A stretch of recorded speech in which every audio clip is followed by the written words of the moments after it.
E parabéns aí para você por esse trabalho que você está fazendo por nós fonoaudiólogos. Ai, obrigada, é um prazer, na verdade. Eu adoro fazer isso, me sinto realizada. Acho que é um propósito de vida. Que bom, Bom, a gente percebe.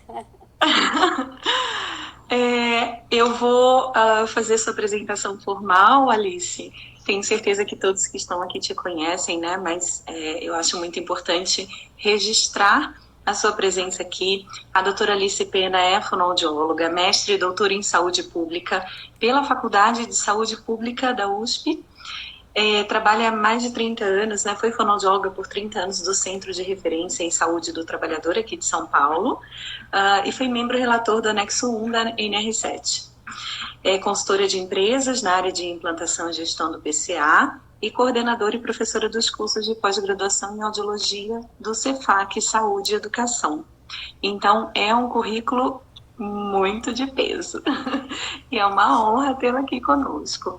Alice, hoje nós fizemos a primeira live falando sobre o anexo 2, né, que foi uma revisão, e hoje nós combinamos de falar sobre o PCA e as ferramentas informatizadas, né, o que nós temos aí para o gerenciamento audiológico, para o controle do programa de conservação auditiva.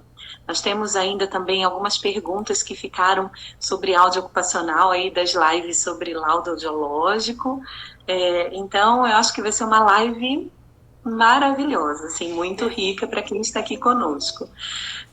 Primeiro para falar em uma hora. É muita coisa, mas eu tenho certeza que vai ser incrível. Acho que vai ter muita informação boa aqui. Antes de nós entrarmos no assunto da ferramenta especificamente, contextualiza para a gente, por favor, o que seria o PCA e quais são as bases legais. Tá. Bom, em primeiro lugar, deixa eu agradecer, porque eu estava aqui vendo você e estou vendo as manifestações aqui de carinho de todos. Obrigada aí pela audiência, né? Espero resolver, discutir com vocês, né, algumas dúvidas que são bastante comuns e que às vezes são até minhas também, né? E trocar umas reflexões. Então, em primeiro lugar, eu acho que é importante a gente contextualizar que o PCA, ele é um conjunto de atividades. Então, ele não é um documento simplesmente que a gente apresenta no fim do ano para a empresa, mas ele é realmente o conjunto de atividades que visam prevenir ou estabilizar as perdas auditivas ocupacionais. Então, isso é muito importante. Importante também frisar que é um processo dinâmico, com oportunidade de melhoria contínua, e que ele depende da gestão de uma equipe multiprofissional. Então, a gente tem, na verdade, eu gosto de sintetizar o PCA, o Programa de Conservação Auditiva, em 7 grandes áreas de atividades. E eu falo que são áreas de atividades e não etapas, porque o conceito de etapa dá a ideia que se você não fizer a primeira, você não vai para a próxima, você não vai para a terceira, se não fizer a segunda. E, na verdade, o mais importante, ao invés da cronologia das etapas que vão acontecendo, é a ligação entre elas, realmente a integração entre as 7 áreas. Então, a primeira área de atividade é a análise dinâmica de agentes de risco. Então, a gente precisa conhecer o ambiente, mapear, ter um mapeamento completo, né, tanto qualitativo quanto quantitativo, dos agentes de risco para perdas auditivas. No caso, a gente foca mais em ruído, mas atenção especial também deve ser dada quando você tem outros agentes, como produtos químicos, vibrações, etc. Uma outra coisa, uma outra etapa, então, que se desencadeia a partir desta é a gestão dos EPIs, ou seja, a partir do conhecimento das medições e das análises por grupo homogêneo de exposição, nós vamos poder, então, indicar os EPIs adequados para cada exposição, ou para cada grupo homogêneo de exposição, cada GHE. E isso também envolve uma atividade de fiscalização, de monitoramento contínuo, para saber se o trabalhador realmente está usando o EPI adequado tecnicamente ao risco. Depois dos EPIs, a gente tem a parte da gestão das medidas de controle coletivas.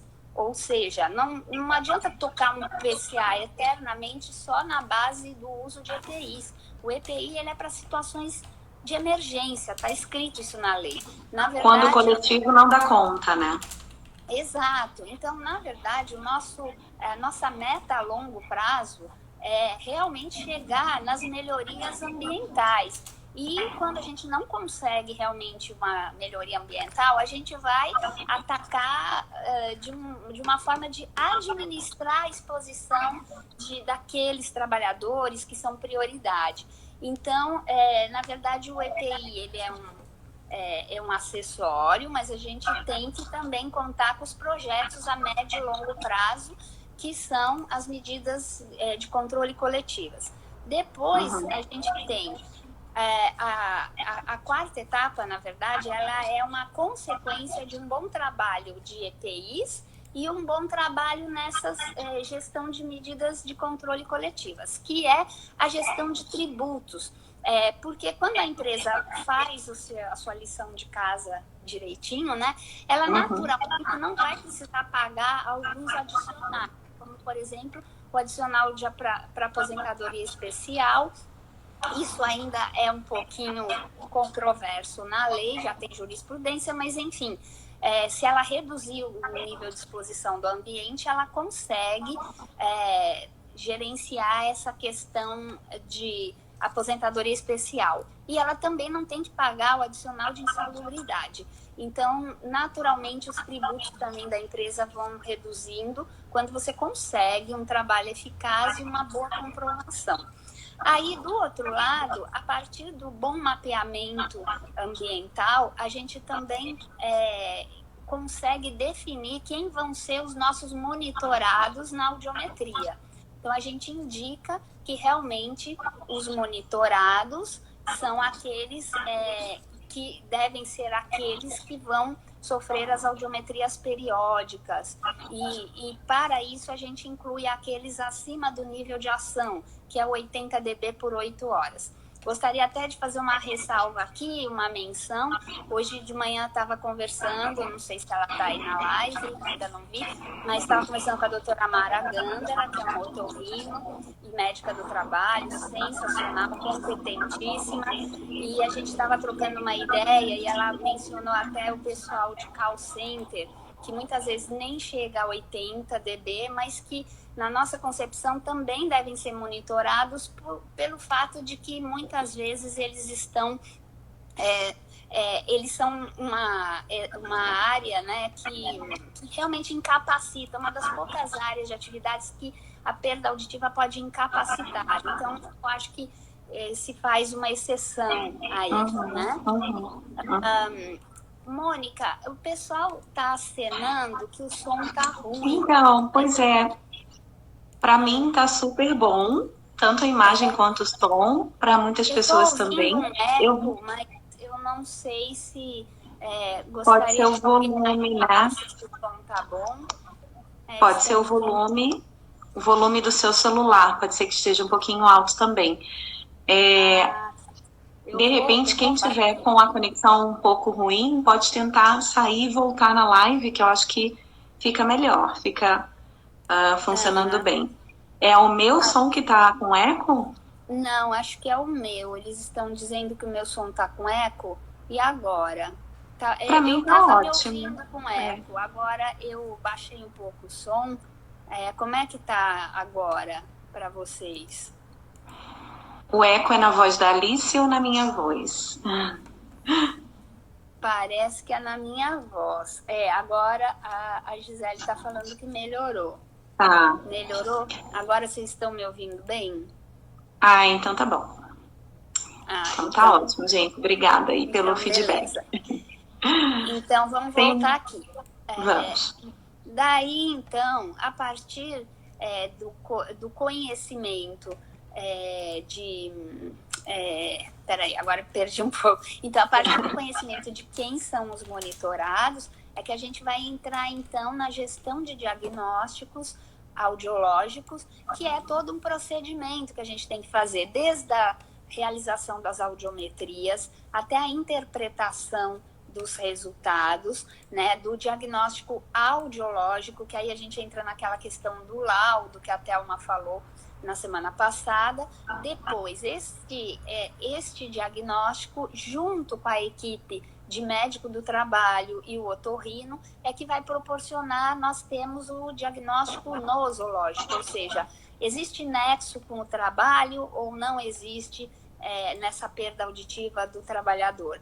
E a partir daí a gente vai para o controle evolutivo, que é super fundamental, porque é a partir do diagnóstico evolutivo e desse controle evolutivo das audiometrias que nós vamos chegar na nossa população alvo, prioritária para ações imediatas, que é o que eu chamo de gestão de incidência. São os casos que estão piorando esse ano, né? Então, não são necessariamente os casos alterados, porque ele pode estar alterado, mas ele não está piorando, ele está estável. Eu já consegui estabilizar a perda dele.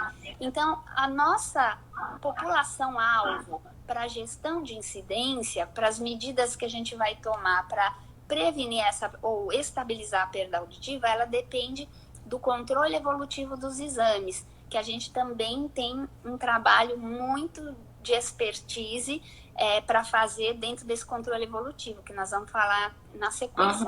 E aí a gente tem, então, a sexta etapa, que é a gestão de incidência. O que é que eu vou fazer com essas pessoas que estão piorando a sua audição? Então, a gente só vai saber qual é a nossa população para se tomar as medidas a partir dessa gestão de diagnóstico e do conhecimento de quem está desencadeando ou agravando, que está previsto lá no anexo 1, que agora é anexo 2 da NR7. E a partir daí, a gente tem a etapa 7, que seria que ela abarca todas as outras ações, que eu vou chamar de gestão de conhecimento, mas que é justamente o treinamento, a documentação do PCA, qualquer forma de comunicação, né, para a empresa, para a gerência, para as chefias, para os trabalhadores. Então, isso é o que eu vou chamar de gestão do conhecimento, treinamento. Então, são essas 7 áreas de atividades que a gente tem que abarcar num PCA. E, obviamente, a documentação vai ser a consequência de tudo isso. E o fonoaudiólogo atua em todas essas atividades, junto com a equipe? Eu sou muito, assim, eu sempre falei que uma andorinha não faz verão. Então, eu entendo que a gente tem uma equipe que não nem sempre ela é pequena. Por quê? Porque a gente depende muito de alguns atores aí dentro do processo. Então, o fonoaudiólogo, ele faz parte da equipe de saúde para justamente gerenciar, né, fazer o gerenciamento audiológico e chegar junto com o médico do trabalho, né, e com o médico otorrino, ele faz parte, então, da equipe de saúde. Então, eu entendo que o fonoaudiólogo tem um papel super importante, tanto na realização das audiometrias, quanto na discussão de casos com o médico do trabalho, com o otorrino e no controle evolutivo. Eu acho que o fonoaudiólogo é um profissional que tem muita expertise para fazer esse controle evolutivo. E eu entendo que o fonoaudiólogo ele também está presente, assim como todos os profissionais, né? Muito presente nas medidas de controle, tanto individuais, né, tanto para um trabalhador, no monitoramento de um trabalhador, como no monitoramento de todo um ambiente que a gente vai propor melhorias. Então, esse olhar, junto com a equipe de segurança, é fundamental. Então, a equipe de segurança ela tem que estar muito alinhada com a saúde. Eu gosto muito de estar na área, fazer inspeções periódicas, junto com técnico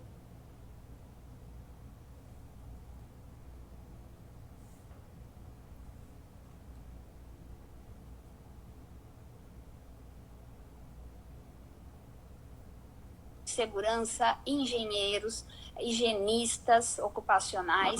Os enfermeiros são muito importantes em toda essa integração mesmo. Eu acho que o enfermeiro também é um profissional que tem muito conhecimento de gestão. Na faculdade ele tem, né, matérias como administração, gestão. Então, ele também é uma peça importante, um parceiro importante, tanto no agendamento de exames, quanto ele geralmente conhece muito, né, os trabalhadores, o chão de fábrica. Então, eu acho que esta equipe, saúde e segurança, ela é uma equipe que, claro, cada um tem mais expertise numa área do que o outro, mas a gente aprende muito. Então, eu também conheço fonoaudiólogos que se especializaram até nesse olhar de estar indo fazer inspeções periódicas no ambiente, reconhecimento dos agentes de risco, chegar junto com a engenharia para pensar em melhorias, botar os projetos para frente, fazer propostas. O fonoaudiólogo também ele está muito presente nas ações de treinamento, de capacitação. Eu vejo os fonoaudiólogos assim fazendo modelos de campanhas, treinamentos incríveis, coisas assim criativas que realmente vão deixar um legado para a empresa, criar um personagem, fazer realmente uma movimentação. E muitas vezes o fonoaudiólogo até é a ponte entre a saúde e a segurança, né? Porque às vezes não se conversa muito, fica cada um no seu quadrado fazendo o seu trabalho, e às vezes eu já vi que bons trabalhos, né, de PCA, às vezes eles até estimulam essa intimidade maior entre a equipe de saúde e segurança, que é fundamental e que agora na nova NR, nas novas reformulações das NRs, está muito claro essa questão de visão integral, de controle de riscos, assim, de uma maneira geral. E essa questão mesmo do olhar integral de equipe, já vai longe, né? Que se tinha até uma proposta de juntar NR7 com NR9, virar uma coisa só, porque a gente depende intimamente da segurança, e a segurança depende muito dos dados epidemiológicos que a gente vai produzir. Então, é uma curva, é uma seta de duas mãos, né? Um depende do outro, é uma interdependência. Então, eu sou muito favorável. Eu acho que o PCA que dá certo é aquele PCA que você está conversando com todo mundo o tempo todo, que você tem mais reunião, assim, você tem muita reunião porque você tem que acertar muitas coisas. E também envolve, assim, setores como compras, RH. A gente tem que estar alinhado com todas as áreas da empresa, não é só a saúde. Alice, tem algumas perguntas aqui antes da gente mudar de tema, só para concluir essa parte. Perguntaram se você usa o EarFit, se acha eficaz. E eu já vou emendar nas outras aqui, que aí você já faz uma resposta só. Se no PCA é obrigatório no documento a assinatura do fonoaudiólogo e do médico responsável da empresa. Se é obrigatória a assinatura do médico e do fonoaudiólogo da empresa. Isso. E se já mudou a NR... e se já mudou, se já é para fazer, seguir o anexo 2, ou se tem que esperar a vigência. Ok. Vamos por partes. A primeira era... antes da do EarFit. Do EarFit. Então, o EarFit, ele é um software que eu considero, assim, é uma boa ferramenta, inclusive para treinamentos, né? Você dá um feedback, ele é um teste de atenuação individual, para quem não sabe, que a 3M está divulgando, está vendendo, mas ele é uma boa ferramenta, inclusive para treinamento, porque você verifica como que está funcionando, né? Como que aquele protetor está atenuando aquela orelha individualmente do trabalhador. Então, é possível identificar até mesmo se você, por exemplo, se o trabalhador está usando um plug, ou ele não está colocando bem colocado, ou aquele plug não se presta para o tipo de conduto que ele tem, você descobre isso fazendo um teste rápido que dura mais ou menos, você que é da área de aparelho, né, Mônica? Ele é como se fosse um ganho de inserção que você vai fazer a medida inversa, a atenuação, digamos assim, de inserção. Então, eu acho ele muito útil. Entretanto, eu tenho alguns questionamentos. Um dos questionamentos é assim, eu acho que ele é mais uma ferramenta de prevenção. Mas, primeiro, ele não está previsto ainda em lei. Então, o que você tem que usar na lei é o NRR-SF. Mas, enfim, você pode ir além do cumprimento mero da lei e utilizar o EarFit. Então, tem algumas situações em que você, pelo NRR-SF, diria que aquele protetor está indicado. Mas tem o EarFit lá mostrando que para aquele conduto, aquele protetor não está satisfazendo o tanto de atenuação que está no certificado do fabricante. Então, nesse sentido, ele é muito útil para você até fazer um trabalho que vai além. Só que a gente tem algumas limitações. Então, ele só testa alguns tipos de protetores específicos, porque questão de marca, né, da 3M, ele não testa outros. E eu vejo um probleminha que é o fato de você colocar uma sonda, que quando você coloca o EPI que tem um microfone dentro, ele está com um microfone dentro. Então, a minha pergunta é, será que esse microfone não está interferindo na atenuação promovida? Né? Isso é uma questão. E também a gente tem que tomar cuidado, porque não é porque o trabalhador colocou naquele momento do teste corretamente que ele vai fazer isso o tempo todo.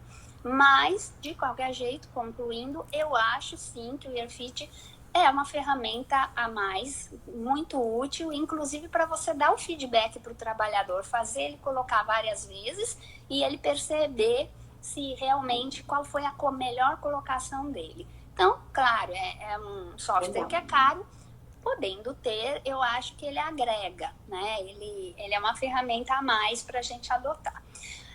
Em segundo e já lugar, tem que colocar em prática o NR2?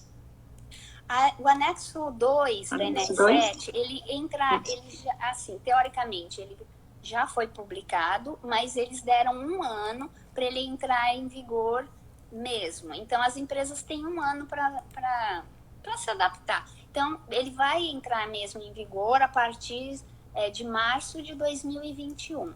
Então, mas se quiser fazer agora, pode fazer. Mas eu estou recomendando para os meus clientes as mudanças, eu não estou fazendo ainda esse ano. Sem contar que esse ano é um ano completamente atípico de tudo, né? Mas se tiver que adaptar alguma coisa, na verdade mudaram algumas coisas, né? Eu falei isso na outra live. Eu só vou adaptar para o ano que vem. Por exemplo, a retirada do exame de 6 meses, esse ano... a gente, neste momento de pandemia, nem estamos fazendo exame nenhum. Os que dá para não fazer, não estamos fazendo.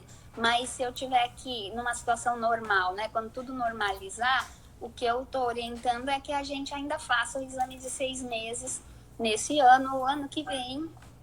Aí a gente, até março, vai ver. Pode ser que ainda tenham algumas revisões aí.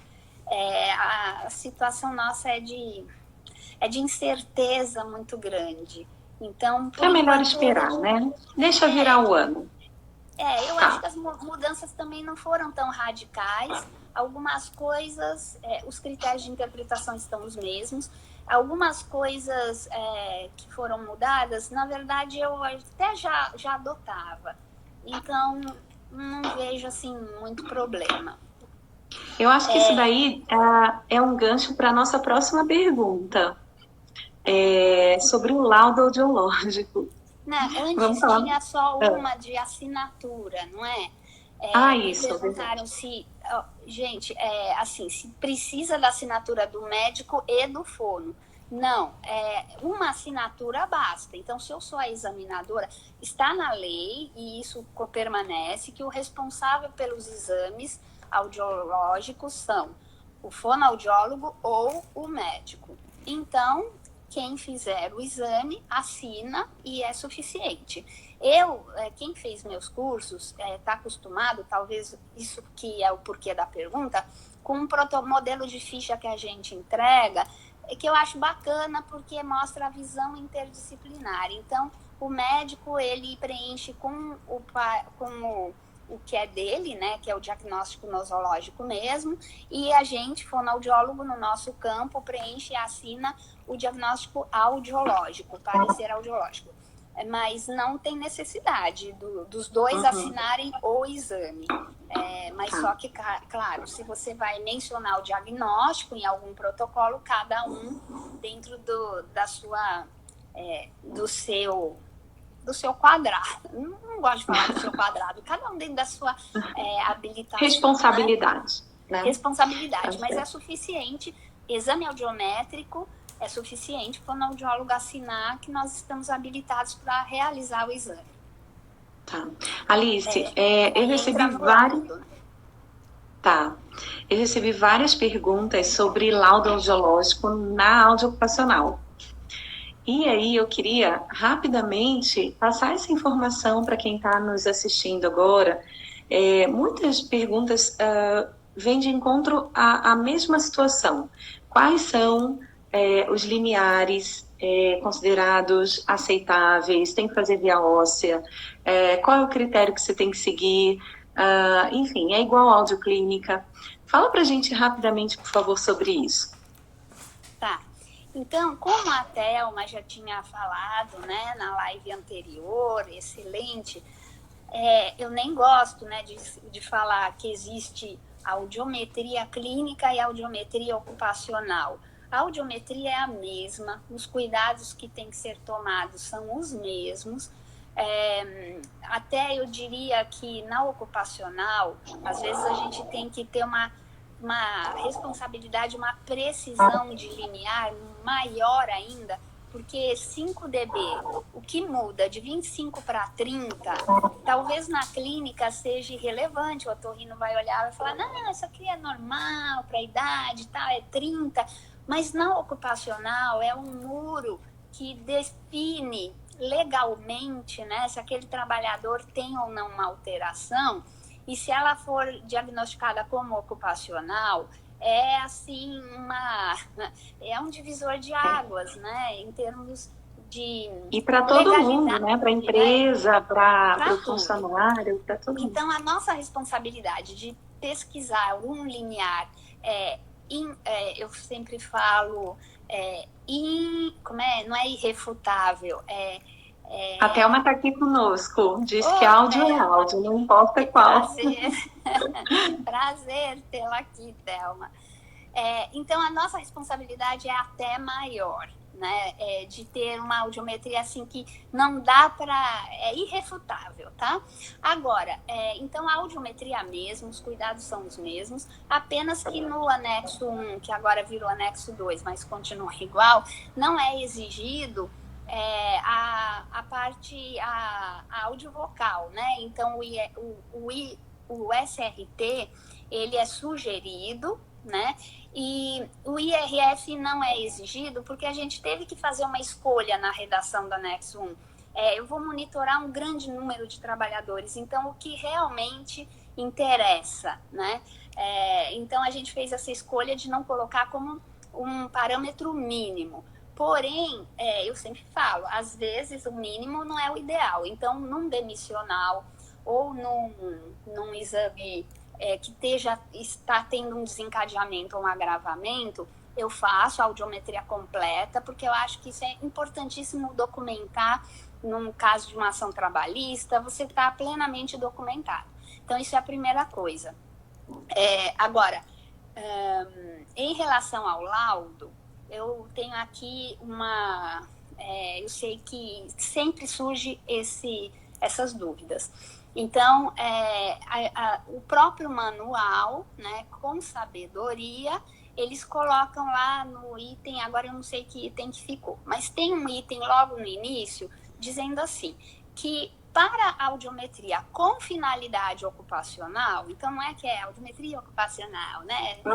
Audiometria com a finalidade de monitoramento ocupacional, ela deve seguir os parâmetros do anexo 1 da NR7, que agora é anexo 2, deviam já ter posto, né? Mas, enfim. E aí, por que eles colocaram isso? Porque no sentido, quando eu estou monitorando trabalhadores, o que acontece é que o anexo 1, ele é superior hierarquicamente, porque ele faz parte de uma NR. E ele tem, então, uma hierarquia superior. E quando a gente discutiu quais seriam os parâmetros de normalidade em trabalhadores, nós nos utilizamos de vários autores, vários estudos internacionais. Isso é uma coisa que aconteceu no mundo inteiro. Não houve um novo estudo ISO, uma nova ISO, para dizer assim, o padrão de normalidade de via aérea não é mais 20, é 25. Só que, na prática, todo mundo começou a utilizar o 25 como um padrão de corte, que a portaria chamou de limites aceitáveis, até para fugir desse negócio do padrão de normalidade. Então, isso eu acho fundamental a gente não misturar, por mais que lá no manual de audiologia, né, naquele guia, que agora foi revisado, tenha lá sugestões de classificação de alguns autores, como Silman e Silverman, né, que, se não me engano, a Thelma pode até confirmar se é isso mesmo, que leva em conta via óssea 15 e via aérea 20. Eu não posso usar isso em ocupacional, porque senão a gente vai ter uma epidemia de exames alterados e, então, no próprio manual eles já separaram isso. Então, assim, use essas classificações para o seu laudo quando se trata de um laudo que você está fazendo para a clínica. Na ocupacional, você vai usar o parâmetro do anexo 1, que é 25 dB, para via aérea e para via óssea. Então, a gente tem que deixar isso claro, tá? E na ocupacional, por causa disso,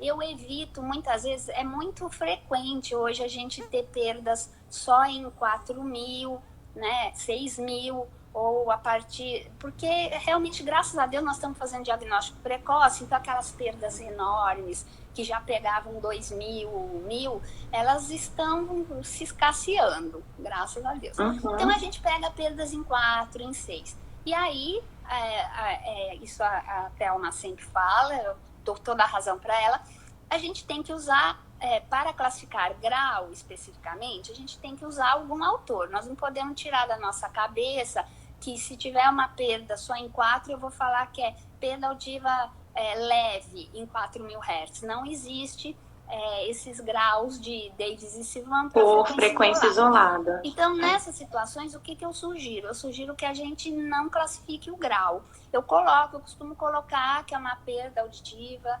neurosensorial, sensório-neural, na frequência isolada de 4.000 Hz, ou nas frequências de 3 e 4.000 Hz, ponto. Podemos até completar demais lineares compatíveis com a normalidade ou não, mas eu procuro fazer dessa maneira, mas para a gente não usar um instrumento que é bom, porque eu adoro Davis e Silverman, mas eu acho que quando eles fizeram a classificação, eles tinham um outro objetivo que não é o nosso objetivo nessa hora do PCA, que era avaliar como que é a capacidade auditiva do indivíduo e não a acuidade auditiva. Então, o normal do Davis e Silverman não significa que ele tem audição normal em todas as frequências. Significa que as frequências principais para inteligibilidade de fala estão preservadas, que ele é socialmente ele não tem nenhuma dificuldade social. Agora, isso não impede que ele tenha lá uma perda e ele nem perceba. Em ocupacional, eu tenho até o grau, até a questão do desencadeamento na normalidade. Porque no menor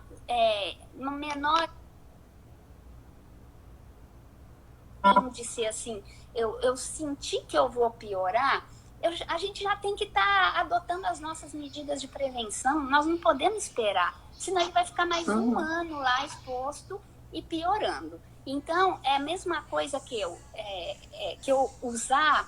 sempre uso essa associação.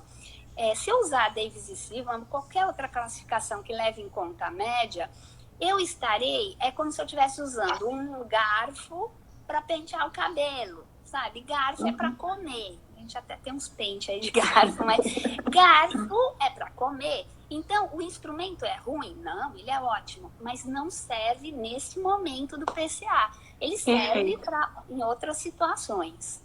Tá. Obrigada, Alice. Thelma, falamos sobre isso, né? Que a gente não pode necessariamente afirmar que é uma audição normal.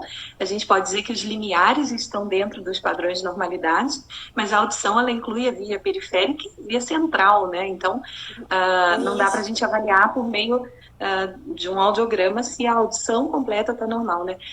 Tem muita gente perguntando aqui sobre a classificação do OMS. Teve até alguém que colocou aqui, mas inclui 4.000 Hz. O fato da classificação da OMS de 2014 e agora 2019 incluírem a frequência de 4.000 não significa que ela classifica a perda auditiva, o grau da perda auditiva na frequência de 4.000. Ela inclui 4.000 para a média quadritonal. Então, continua o mesmo raciocínio que a Alice falou agora, e o mesmo raciocínio que a Thelma falou semana passada. Quando a gente fala de grau... Você pode até incluir todas as frequências, mas na hora que você faz uma média, você não está olhando para aquela frequência. Em ocupacional, deu lá 30 dB numa frequência, eu tenho que sair desencadeando as minhas medidas. Eu não posso dizer, não, isso aqui está normal, né? Aí eu ia comer barriga o tempo todo. Então, é isso que eu falei. O instrumento é excelente, mas a gente precisa entender para que estamos utilizando, para utilizar da forma correta, né? Perfeito, muito obrigada. Acho que foi muito clara a sua exposição e eu tenho certeza que já ajudou muita gente aqui. Eu acho que agora a gente precisa entrar no tema da informatização, né? Então, eu vou te fazer uma pergunta aqui que eu acho que vai dar aí todo o embasamento para a gente falar sobre essas ferramentas. Quais são, então, os dados mais importantes que nós temos que descrever no relatório de gerenciamento audiológico de PCA? Então, imaginem, assim, é tão difícil falar, né, só em 5 minutos, mas levando em conta a concepção dessas 7 áreas de atividades que eu mencionei, então, o relatório final, anual, que a gente tem que apresentar, deve constar tudo o que foi feito naquele ano, né? E algumas diretrizes básicas também, né? A gente tem sempre, geralmente a gente tem um documento que eu costumo chamar de documento de diretrizes, que muitas vezes é o documento base, que é como a gente normatizou, como nós combinamos, né, que a coisa vai acontecer aqui.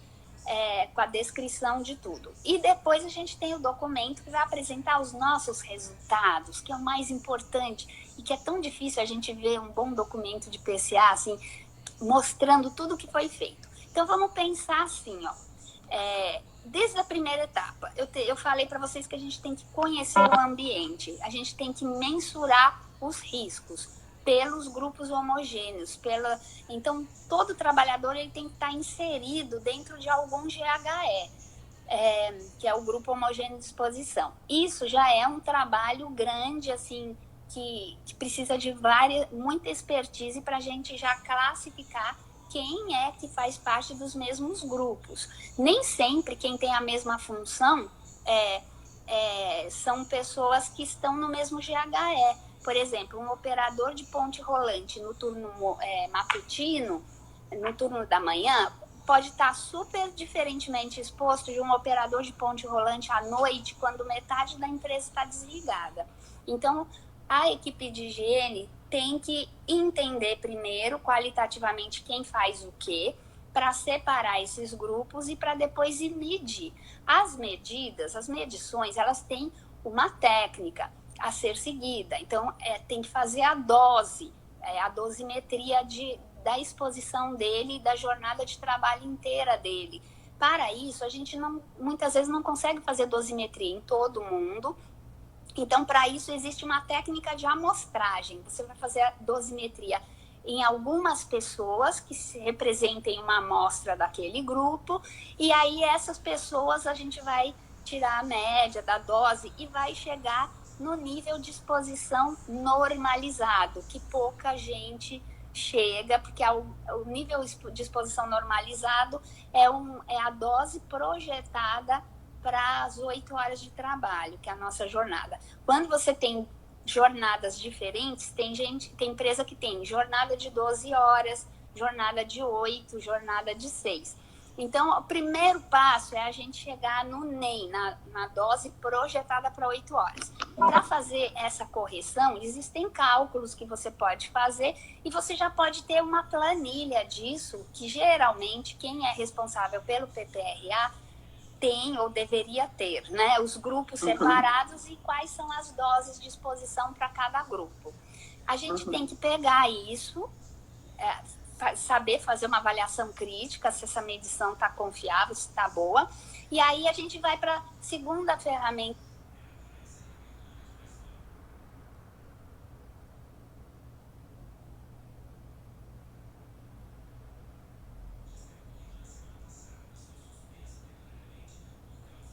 Importante, segunda etapa, que é cruzar todos os dados de exposição com os respectivos EPIs indicados, para avaliar se em algum grupo homogêneo de exposição, aquele EPI ou aqueles EPIs que a gente está adotando não servem. Então, isso é a primeira coisa que a gente tem que avaliar. Então, deve aparecer no relatório de PCA, mesmo que eu tenha que copiar lá do PPRA, que agora não é mais PPRA, é PGR, eu transcrevo, né, essas listagens por GHS e faço uma conferência também, uma tabela que vai mostrar se o EPI, quais EPIs estão indicados para cada tipo de exposição. Aí vem a outra parte, que toda a parte de gerenciamento audiológico. No gerenciamento audiológico, é que a gente tem mais trabalho, assim, a gente precisa de muita ferramenta, porque eu preciso documentar os diagnósticos. Então, para chegar nesses diagnósticos, eu preciso ter protocolos, fichas, aí eu preciso ter planilhas de Excel, de controle evolutivo, eu preciso lançar as audiometrias uma embaixo da outra para fazer os cálculos de desencadeamento e agravamento. Alguém me perguntou, Alice, descreve, eu vi aí, o que é desencadeamento e agravamento. Não sei se a gente tem tempo para isso, mas o anexo 1 do NR7, só assim, basicamente, ele fala que qualquer piora de 15 dB em uma frequência isolada ou 10 dB na média de 3, 4 e 6. Quando ele piora, aí você também tem que olhar a média de 500.002, falando muito rápido.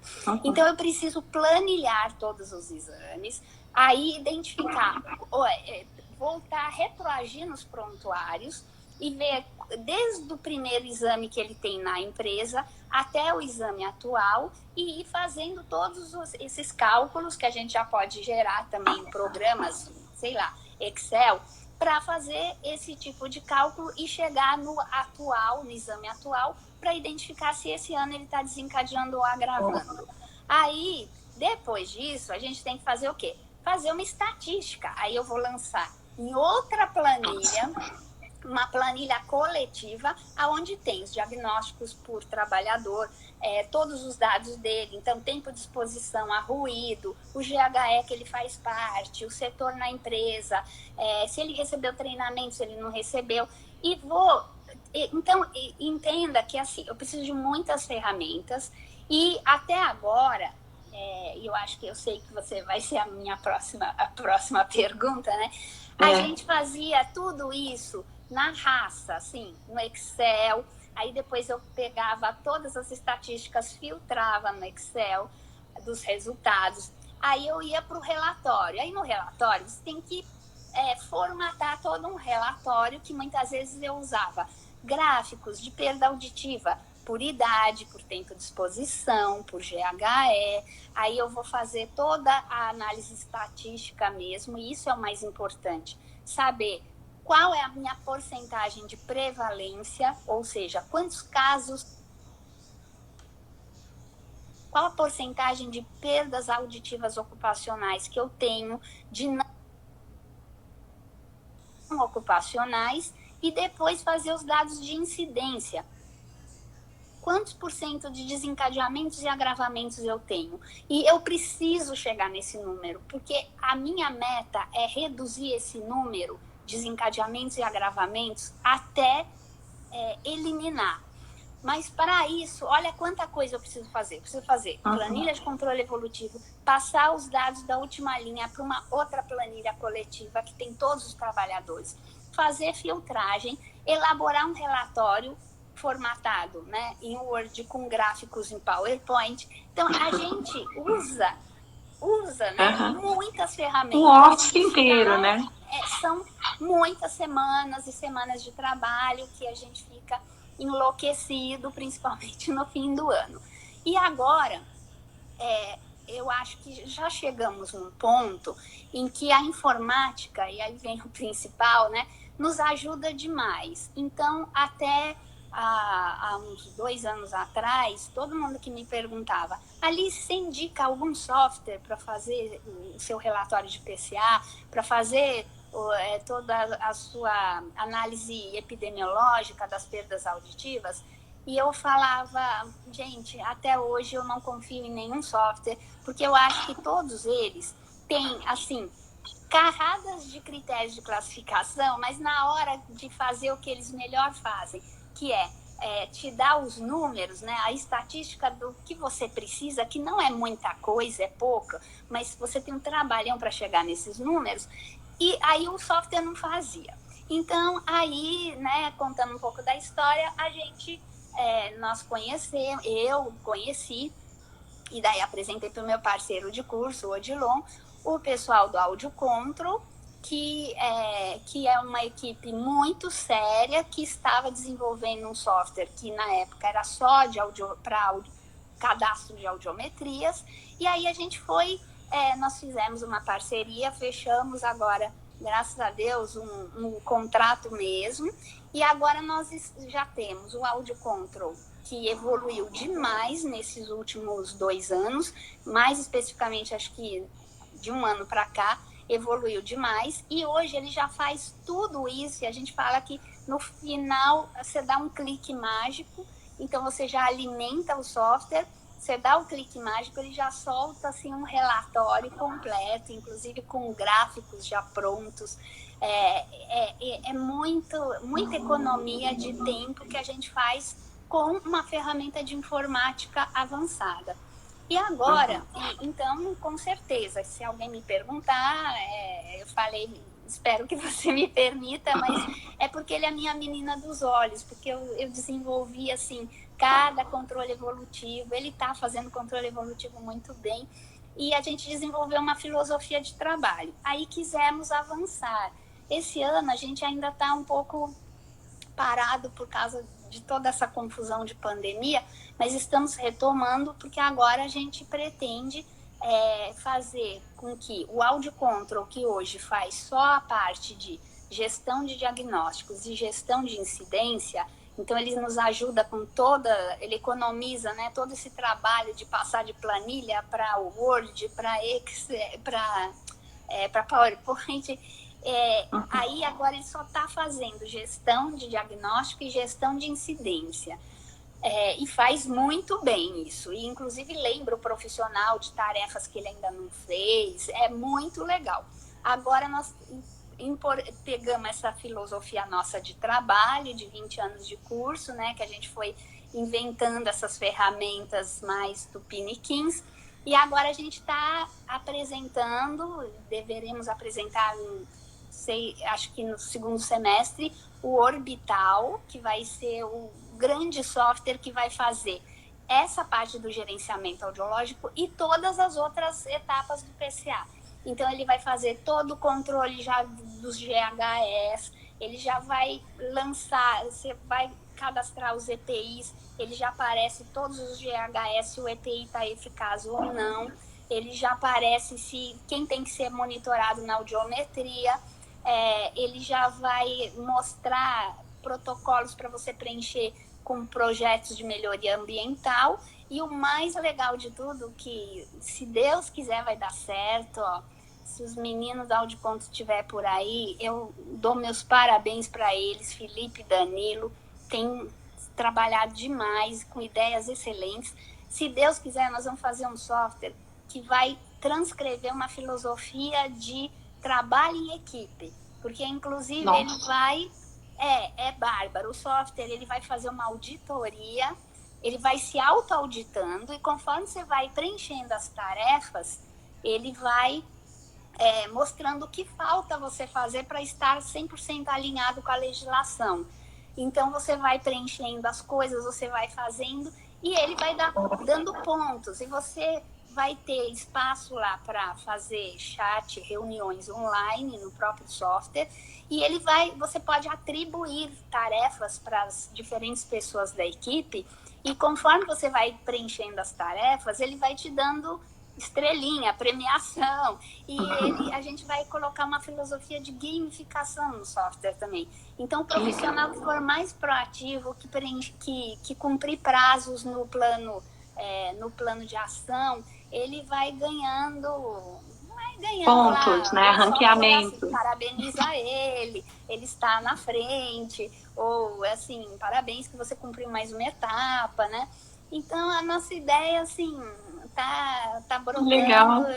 Nossa, tô curtindo muito demais, top. Mas aí eu vi a mágica da informática. Então, eu acho assim, nós precisamos mais do que nunca economizar tempo, porque tempo na vida de todo mundo é uma coisa que ficou, né, valiosa. absurda e valiosa. E eu acho que com essa pandemia a gente também teve a possibilidade de experimentar novas formas de trabalhar, ganhando tempo sem sair de casa.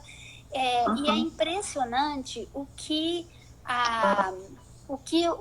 os sistemas, né, têm nos ajudado. Como que a gente consegue, então, otimizar coisas que a gente nunca pensou que pudesse. Eu sou do tempo que, assim, meu primeiro PCA, sei lá quantos meses eu levei para fazer um relatório, e eu sou ruim ainda de PowerPoint, de gráfico, de Excel. Então, a gente suava e a gente não entendia direito, né? Não tinha o controle do que estava sendo feito, então muitas vezes escapava algum exame de 6 meses sem fazer, alguma coisa que você não consegue dar conta só olhando, né? Só lá nos seus formulários, virando página e tal, fazendo as coisas em papel. E aí a gente evoluiu até, né, já para ferramentas boas. Eu acho que o Excel ele tem muitas possibilidades, mas ainda não é um ambiente super amigável, né? Para todo mundo trabalhar. Eu tenho dificuldade. Eu conheci uma fono que ela dominava o Excel, ela fazia coisas maravilhosas, mas é difícil. Então, a nossa ideia é transformar uma filosofia de trabalho para um ambiente amigável, que as pessoas consigam mexer com facilidade. E é isso que a gente está enxergando hoje. Mas o que eu acho bacana nisso tudo é que muitas vezes eu gastei muitas horas de trabalho, muita saliva, né, para ir para a reunião, para convencer que a equipe tinha que fazer determinada coisa, ou para convencer que o custo-benefício de uma EPI diante do outro, ou para convencer que uma forma melhor de fazer.